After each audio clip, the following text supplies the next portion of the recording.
E de novo cortei o vídeo. Tá.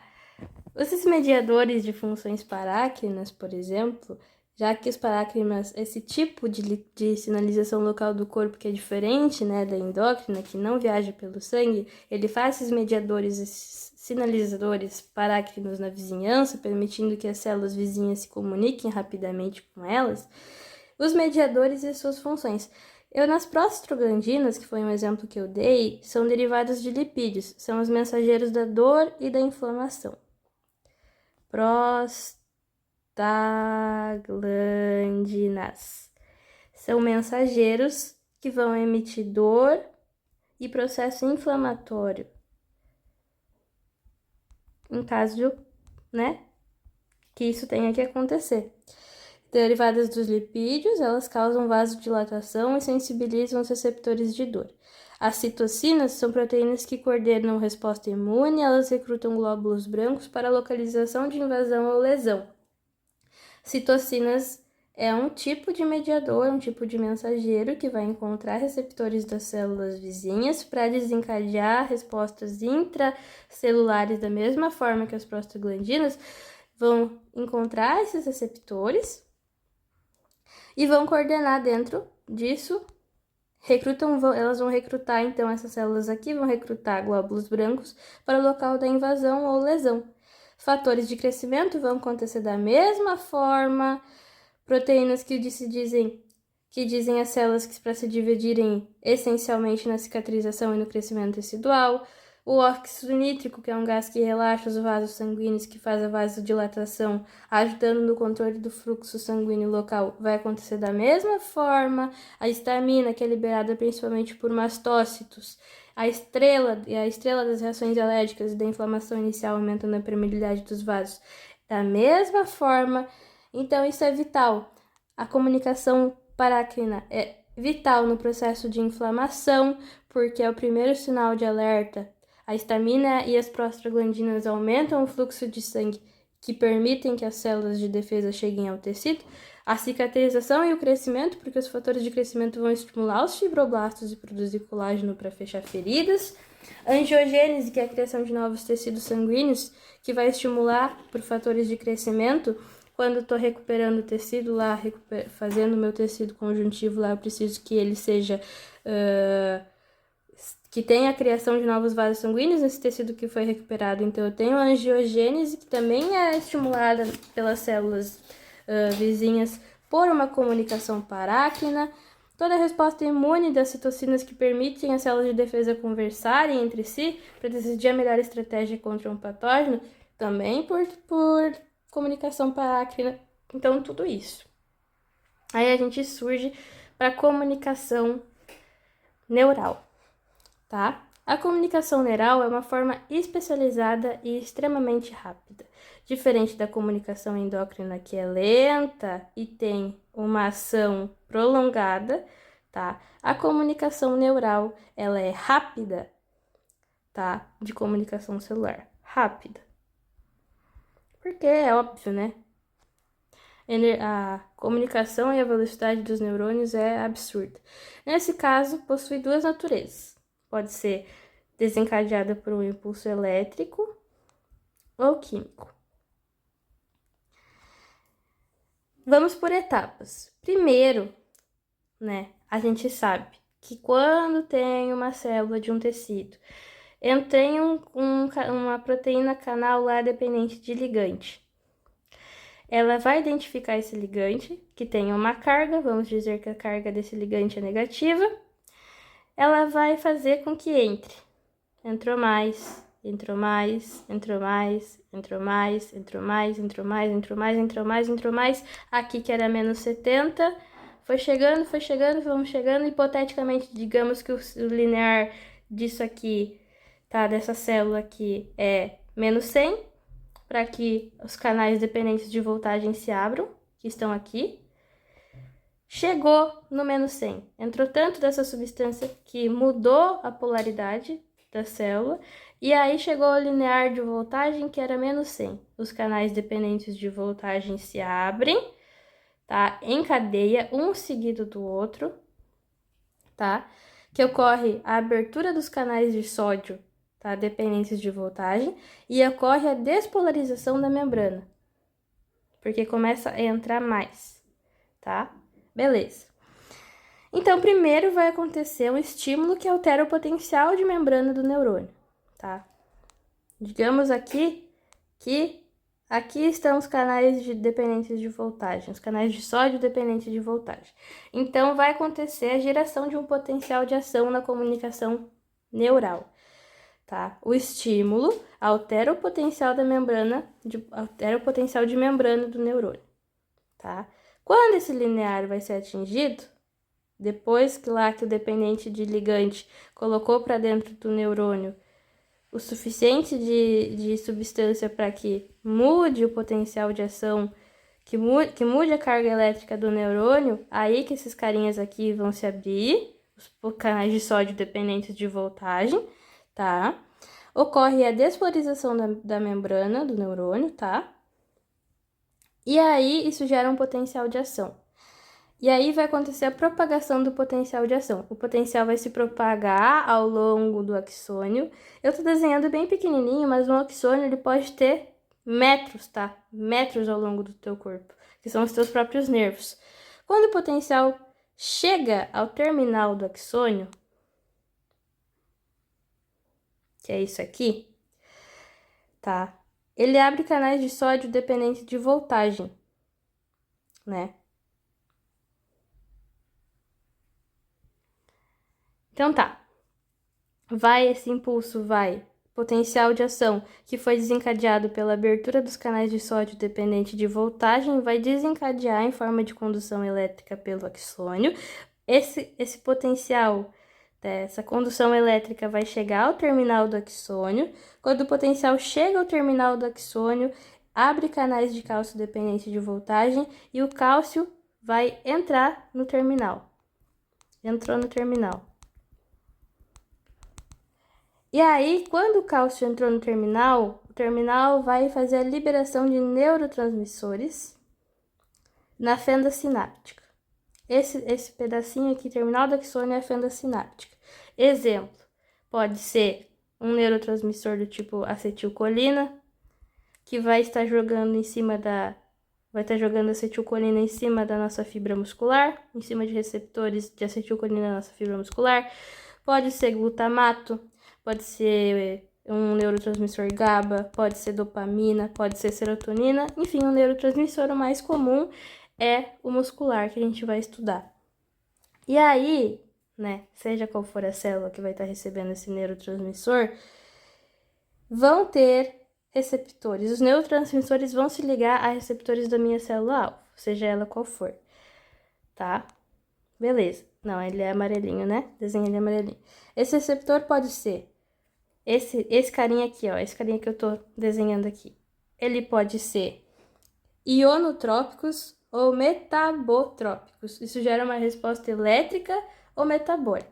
Se ele for um tipo de receptor ionotrópico, isso vai gerar uma resposta que é elétrica. Se ele for um tipo de receptor que seja metabotrópico, isso vai gerar uma resposta metabólica dentro da célula.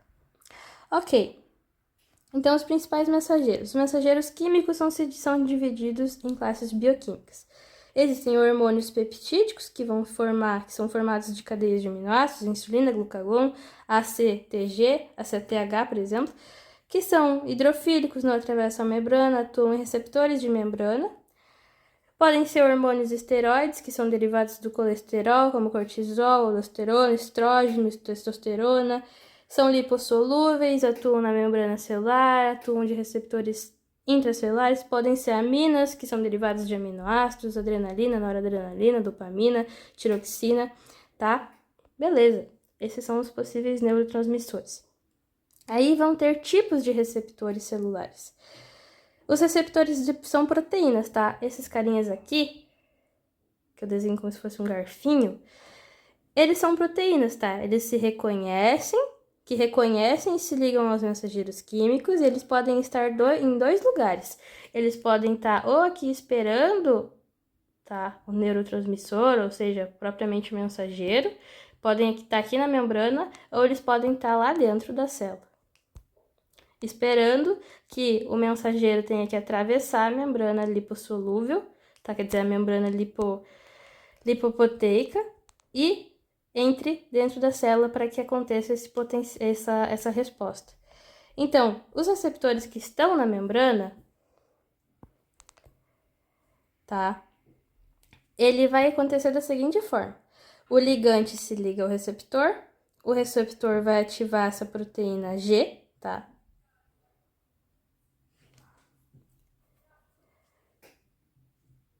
A proteína G vai ativar enzimas que estão intracelulares, que vai produzir segundo os mensageiros. Enfim, agora, então eu vou tentar explicar de uma maneira melhor, tá? Desde o início da comunicação neural.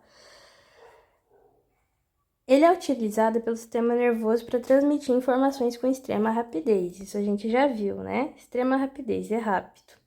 Tá? E nesse caso, o processo começa quando o neurônio recebe um estímulo que altera o potencial elétrico da sua membrana, que geralmente entra sódio pelo canal dependente de ligante. Quando entra sódio suficiente, tá? Quando essa alteração atinge um determinado limiar, ocorre a abertura dos canais de sódio, que são dependentes de voltagem, que estão ao longo do axônio, que vão permitir a entrada rápida de íons de sódio na célula, da mesma forma. Isso provoca uma despolarização da membrana do axônio, tá? Do neurônio, gerando um potencial de ação. Esse potencial de ação vai passar por todo o axônio, tá? Porque é uma reação que vai acontecer em cadeia, e o potencial de ação se propaga ao longo do axônio do neurônio até atingir o terminal sináptico, que é o terminal do axônio, e quando o impulso elétrico chega nessa região, ele provoca a abertura de canais de cálcio dependentes de voltagem que estão lá no terminal do axônio, e o cálcio entra no terminal axonal e desencadeia a fusão de vesículas sinápticas com a membrana plasmática do próprio terminal do axônio. Essas vesículas contêm neurotransmissores. Essas vesículas estão dentro, ó, vou desenhar de forma maior. Aqui está o terminal do axônio. Tem vesículas dentro porque o neurônio é uma célula, né? Como se isso aqui fosse as vesículas de dentro de dentro da célula, que é o neurônio, que vão ter neurotransmissores ali. Quando o sódio entra esses canais de sódio, que estão no terminal do axônio, quando o sódio entra por esses canais, eles vão induzir, o sódio lá dentro vai induzir que essas vesículas se abram e esse neurotransmissor seja liberado. Numa maneira mais simplificada de explicar, tá? Beleza. Então tá. Isso vai desencadear, então, essas vesículas que contêm neurotransmissores são liberados na fenda sináptica, como eu já tinha desenhado. Esses neurotransmissores são liberados na fenda sináptica, tá? E o pequeno espaço entre o neurônio e a célula-alvo, pequeno espaço entre neurônio e célula-alvo, tá? Os neurotransmissores difundem-se rapidamente por esse espaço e se ligam a receptores localizados na membrana da célula pós-sináptica, que tá aqui, que estão na membrana, que vão pegar esse neurotransmissor e vão se acoplar a receptores que estão na membrana da célula-alvo.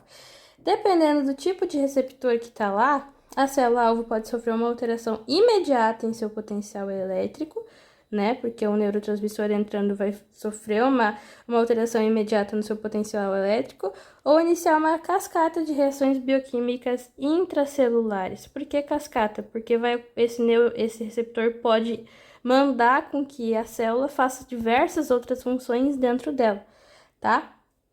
Dependendo do tipo de receptor ativado. Entre os principais tipos de neurotransmissores que são liberados pelo neurônio em cima da célula-alvo estão a acetilcolina, que a gente já sabe que é liberada na junção neuromuscular, que é o que vai ser responsável por fazer a nossa contração muscular. Tem o glutamato, tem o GABA, tem a dopamina, tem a serotonina, todos são neurotransmissores que vão ser liberados em cima de receptores de células-alvos distintas, tá?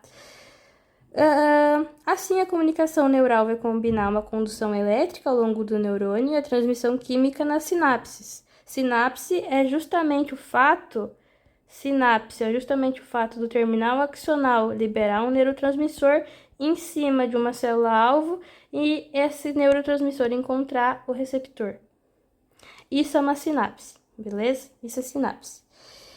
Então, beleza. Isso vai permitir respostas extremamente rápidas e precisas, porque o neurotransmissor vai estar sendo colocado logo em cima do receptor, tá? Beleza. Aí existe o reconhecimento do sinal, tá? Porque os receptores que estão lá, esperando o neurotransmissor, tá? Independente de o sinal ter sido transmitido por via parácrina, endócrina ou neural, ele só produzirá efeito se encontrar uma célula que possui receptores específicos capazes de reconhecê-lo. Eu não estou falando só da comunicação neural agora, eu estou falando do fato de ter receptores para uma determinada substância. Esse receptor são proteínas especializadas que podem estar localizadas seja aqui na membrana da célula ou seja dentro da célula, tá? Quando o mensageiro químico se liga a um receptor, ocorre uma mudança de conformação dessa proteína receptora, tá? Ela vai mudar de forma. E ela desencadeia uma série de eventos intracelulares, ela vai enviar respostas para dentro da célula, e essa resposta, essa questão de enviar uma resposta para dentro da célula se chama transdução de sinal, tá? Os tipos de receptores de membrana. Existem receptores de membrana, esse aqui, esse garfinho que eu desenhei, que eles são hidrofílicos, que podem ser amigos da água, né? Como hormônios, peptídicos e muitos neurotransmissores, que não conseguem atravessar a membrana plasmática. Por que a gente diz que um receptor é hidrofílico? Porque ele vai fazer essa passagem dessa substância, ele serve como uma proteína, tá? Ele vai fazer a passagem, esse receptor vai fazer a passagem dessa substância para dentro, tá? Por quê? Porque essa substância aqui não consegue atravessar diretamente a membrana porque ele não é lipossolúvel, então ele vai ter que passar por um receptor, tá? Geralmente vários hormônios, tá? Não conseguem atravessar a membrana plasmática, por isso que eles precisam atuar através de receptores localizados na superfície celular, ou seja, receptores que estão na membrana, tá? Esses são os principais tipos: receptores acoplados a uma proteína, que ativam proteínas intracelulares responsáveis por gerar segundos mensageiros lá dentro da célula, tá? Que podem ser receptores tirosina quinase, que possuem atividade enzimática e desencadeiam cascatas de fosforilação intracelular, que são processos intracelulares que ocorrem com os receptores de insulina, por exemplo, que é, no caso, quando a gente tem um receptor de insulina na célula pancreática, ele vai desencadear respostas intracelulares. Esse receptor aqui, ele está acoplado, ele se chama tirosina quinase, o receptor de insulina, e ele vai fazer, lembra, com que as vesículas que estão dentro com GLUT4, com proteínas GLUT4, saiam e se acoplem na membrana. Tudo isso porque existe um receptor que está na membrana, tá? Que vai identificar a insulina. E todos esses processos que acontecem por comando de um receptor, tá? Eles que desencadeou essa cascata de fosforilação intracelular, isso é o processo e fosforilação são todos os processos que acontecem dentro de uma célula depois que o receptor acoplou o mensageiro que ele queria. Existem receptores que são canais iônicos, que abrem canais para a passagem de íons quando ativados, alterando rapidamente o potencial elétrico da célula. E existem agora, a gente vai falar de receptores que estão dentro da célula, em vez da membrana. Alguns mensageiros químicos são lipossolúveis, ou seja, conseguem atravessar a bicamada fosfolipídica. E aí, depois que eles atravessaram, né, a membrana plasmática por difusão, isso ocorre com hormônios esteroides e hormônios da tireoide, tá? Esses mensageiros ligam-se a receptores localizados no citoplasma ou simplesmente dentro do núcleo, às vezes, tá? Após a ligação, forma-se um complexo hormônio-receptor, que se desloca até o núcleo e interage diretamente com o DNA, regulando a transcrição de genes específicos. onde ele vai pegar esse gene, né? Esse gene,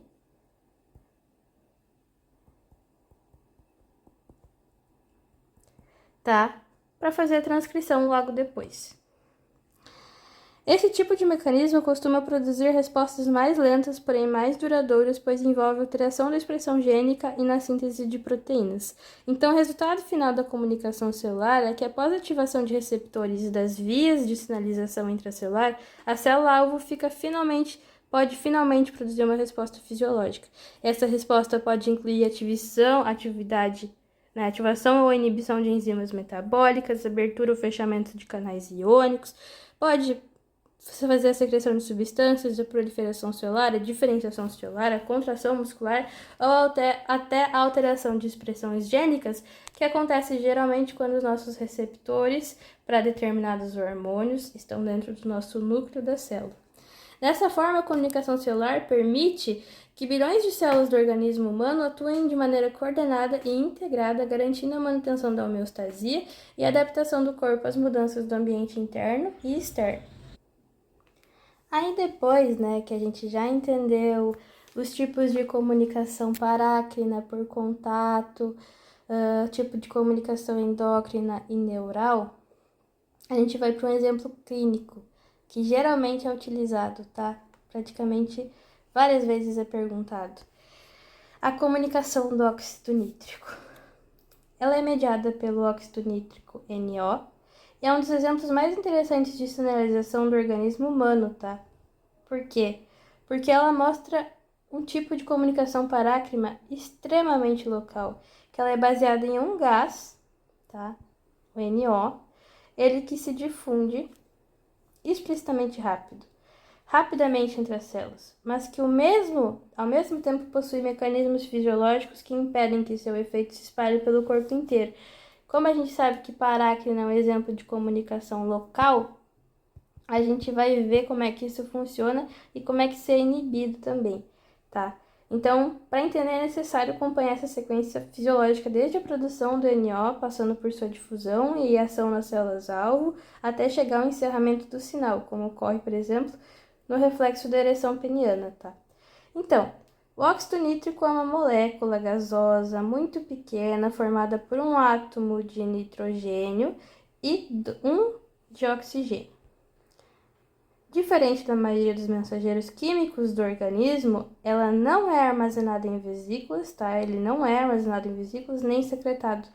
Em vez disso, ele é sintetizado sobre a demanda dentro da própria célula.